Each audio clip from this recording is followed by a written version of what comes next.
నమస్తే, welcome to PM7 media. ప్రముఖ astrology Kanchi Seshagiri Rao గారు మనతో ఉన్నారు. వారిని అడిగి మరిన్ని విషయాలు తెలుసుకుందాం. ఏ కలయికల గ్రహాలు కలవడం వల్ల వ్యాధులు ఎక్కువ వ్యాపిస్తూ ఉంటాయి? అంటే ఒక్కొక్క గ్రహాల కాంబినేషన్ లో కొన్ని రకాల వ్యాధులు రావడానికి అయితే అవకాశం ఉంటుంది. సో ముఖ్యంగా చెప్పాలంటే కనుక కర్కాటక రాశిలోకి వచ్చేప్పటికి ఏదైనా సరే శని కుజులు కలిసినప్పుడు క్యాన్సర్ రావడానికి అవకాశం ఎక్కువ ఉంటుంది. సో తర్వాత వచ్చేప్పటికి వృశ్చిక రాశిలో శని కుజులు కలిస్తే కనుక ఈ అంతర్యేంద్రియాలకి సంబంధించిన అంటే కిడ్నీలు పాడవటం కానీ ఇలా అంతర్యేంద్రియాలకి సంబంధించిన సమస్యలు రావచ్చు. తర్వాత మన మిథునంలో కానీ తర్వాత కర్కాటకంలో కానీ రాహు ఉంటే ఊపిరితిత్తులకు సంబంధించిన రోగాలు రావటం అనేది ఉంటుంది. సో అవన్నీ కొన్ని కాంబినేషన్స్ బట్టి రావటం అనేది జరుగుతుంది. సో పలానా ఖచ్చితంగా ఒకే గ్రహం అనేది కన్నా కూడా మనం ఇండిపెండెంట్ గా చెప్పడం అంటే సాధారణంగా ఏమంటాం జనరలైజ్ చేసి చెప్పాలంటే, సో జనరలైజ్ చేసి చెప్పాలంటే కనుక మేష రాశి వాళ్ళకి ఎక్కువగా తలకు సంబంధించిన రావడానికి అవకాశం ఉంటుంది. అంటే తరచు తల గుంజటం కానీ ఒకసారి ఉన్నట్టుండి ఏమైనా బ్రెయిన్ హెమరేజ్లు కానీ ఇలాంటివి రావడానికి అవకాశాలు ఉంటాయి. సో తలకి సంబంధించిన మేష రాశి వాళ్ళకి రావడానికి ఉంటాయి. తర్వాత వృషభ రాశి వాళ్ళకి ఎక్కువగా గొంతు సంబంధించిన రావడానికి ఉంటాయి. టాన్సిల్స్ కానీ థైరాయిడ్ కానీ ఇలాంటివి వృషభ రాశి వాళ్ళకి రావడానికి ఉంటాయి. సో మిథున రాశి వాళ్ళకి శ్వాసకోశ ఇబ్బందులు ఎక్కువగా రావడానికి ఉంటుంది. కర్కాటక రాశి వాళ్ళకి కూడా తొందరగా కఫం పట్టడం అలాంటివి రావడం, వాత శరీరం ఉంటుంది వాళ్ళది. సో ఈ వాతానికి సంబంధించిన రావడానికి అవకాశం ఉంటుంది. సింహరాశి వాళ్ళకి వచ్చేప్పటికి IBP రావడానికి అవకాశం ఉంటుంది. తర్వాత వచ్చేప్పటికి అంటే ఉష్ణ సంబంధించినవి అంటే వేడి చేసి వస్తాయి అలాంటి రోగాలు వాళ్ళకి రావడానికి ఉంటుంది. సో ఈ కన్యా రాశి వాళ్ళకి వచ్చేప్పటికి ఎక్కువగా ఈ జాయింట్ పెయిన్స్ ఇలాంటివి ఎక్కువ రావడానికి ఉంటుంది. సడన్ ఊబకాయం, అప్పటిదాకా ఒక్కసారి బక్కగానే ఉంటారు కానీ సడన్ గా ఊబకాయం వచ్చేయచ్చు. సో అందుకని వాళ్ళకి కొంతవరకు జాయింట్ పెయిన్స్ ఇలాంటివి ఎక్కువ రావటం అనేది ఉంటుంది.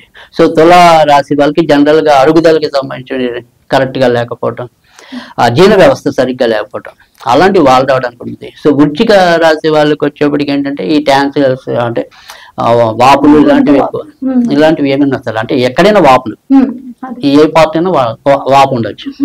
సో అలాంటివి వాళ్ళకి రావడానికి ఉంటుంది. అలాగే ఎక్కువ దెబ్బలు తగిలి ఇబ్బందులు పడేవి కూడా ఉంటాయి వృశ్చిక రాశి వాళ్ళకి. తర్వాత ధనుస్సు రాశి వాళ్ళకి వచ్చేప్పటికి ఏంటంటే వాళ్ళకి రోగం బయటపడదు కానీ ఏదో రకమైన రోగం అయితే ఎక్కువ ఉంటూ ఉంటుంది, మానసికంగా ఎక్కువ కుంగిపోతుంది. రైట్. సో మకర రాశి వాళ్ళకి వచ్చేప్పటికి మాత్రం మళ్ళీ వాళ్ళకి హార్ట్కి సంబంధించిన ఎక్కువ రావడానికి అవకాశం ఎక్కువ ఉంటుంది. ఎందుకంటే వాళ్ళకి అష్టమాధిపతి సూర్యుడు అవుతాడు కాబట్టి కంటికి సంబంధించినవి కానీ గుండెకి సంబంధించినవి కానీ వాళ్ళకి ఎక్కువ రావడానికి ఉంటుంది. సో కుంభరాశి వాళ్ళకి వచ్చేప్పటికి మళ్ళీ సేమ్ ఈ వెన్నుపూసకి సంబంధించినవి కానీ తర్వాత ఏంటంటే ఈ చీల మండలికి ఇక్కడ వీటికి తొడలు చీల మండలి దగ్గర అలాంటివి రావడానికి వాళ్ళకి అవకాశం ఎక్కువ ఉంటుంది. సో మీన రాశి వాళ్ళకి ఏంటంటే ఎక్కువగా వాళ్ళకి కూడా మళ్ళీ కర్కాటక రాశి వాళ్ళకి జల సంబంధం అంటే కఫం ఎక్కువగా పట్టుతూ ఉండటం. సో తర్వాత వచ్చేప్పటికి ఏంటంటే ఎప్పుడైనా ఏదైనా ఒకసారి ప్రమాదం జరిగితే జల ప్రమాదాలు జరగటం ఇలాంటివన్నీ కూడా వాళ్ళకి మీన రాశి వాళ్ళకి ఉంటాయి. సో ఏదైనా సరే భయంకరమైన వ్యాధులు అవి ఎప్పుడు వస్తాయి ఎప్పుడు ఉండవు అంటే మాత్రం ఎక్కువ శాతం మనం అలా యొక్క వ్యక్తిగత జాతకాన్ని చూసి చెప్పాల్సి ఉంటుంది. బట్ ఇవి జనరల్ ఎక్కువ శాతం ఈ రకమైన మనం చూసినంత వరకు. సో అందుకని నాది ఏమంటానంటే ఫైనల్ గా ఒకటే కన్క్లూజన్ ఇస్తాను. సో అమ్మ నాది మేష రాశి కాబట్టి ఏదో నాకు ఇంకా తలనొప్పి వచ్చేసింది అనుకుంటే అది కాదు, బట్ జనరలైజ్ చేసి చెప్తున్నా. సో అయితే ఇక్కడ ఎవరైనా సరే వ్యక్తిగతంగా వారి వారి యొక్క ఆరోగ్యం ఎప్పుడు కూడా పరిరక్షణగానే ఉండాలి కదా. ఇప్పుడు మీకు ఏ రోగం వస్తుందో మీకు తెలియదు, నాకే రోగం వస్తుందో నాకు తెలియదు. సో అందుకని ఇక్కడ ఏంటంటే ఆ రోగాలన్నీ రాకుండా ఉండడానికి మనం ఏం చేయాలి అనేది ఫస్ట్ ఒకటి.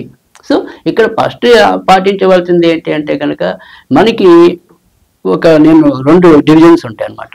ఈ 2 డివిజన్స్ అంటే ఏంటంటే మేషము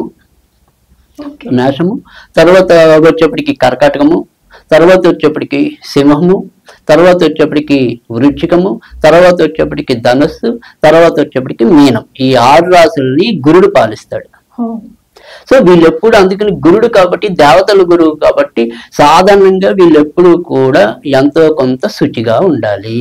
అది ఫండమెంటల్ రూల్. అంటే సపోజ్ మీరు బయటికి వెళ్ళి వస్తే మటుకు ఖచ్చితంగా కాలు కడుక్కోవాలి. సో అందుకని వీళ్ళకి అదొక రెమెడీ. ఓకే. ఇంకా 2వ డివిజన్ అంటే ఈ 6 రాశులు ఏవి కావో అంటే వృషభ రాశి, తర్వాత మిథున రాశి, తర్వాత కన్యా రాశి, తర్వాత తులారాశి, తర్వాత మకరం, కుంభం. ఈ 6 కూడా శని పాలిస్తాడు. సో శని పాలిస్తాడు కాబట్టి జనరల్ గా ఈ 6 రాశుల వాళ్ళకి ఏంటంటే కొద్దిగా శుచి శుభ్రత అసలు తక్కువ ఉంటుంది. సో ఒకవేళ లేకపోయినా అది మరీ కష్టం కాదు, కానీ వాళ్ళకి మటుకు కంపల్సరీ అది. అంటే శుచిగా ఉండటం అనేది అందరికీ అవసరం, కానీ వాళ్ళకి మరింత అవసరం. Please subscribe Pragna Media. Please like, share, subscribe to Pragna Media. Pragna Media, please do like, share and subscribe. Please subscribe to Pragna Media. Please like, share and comment if you like the video.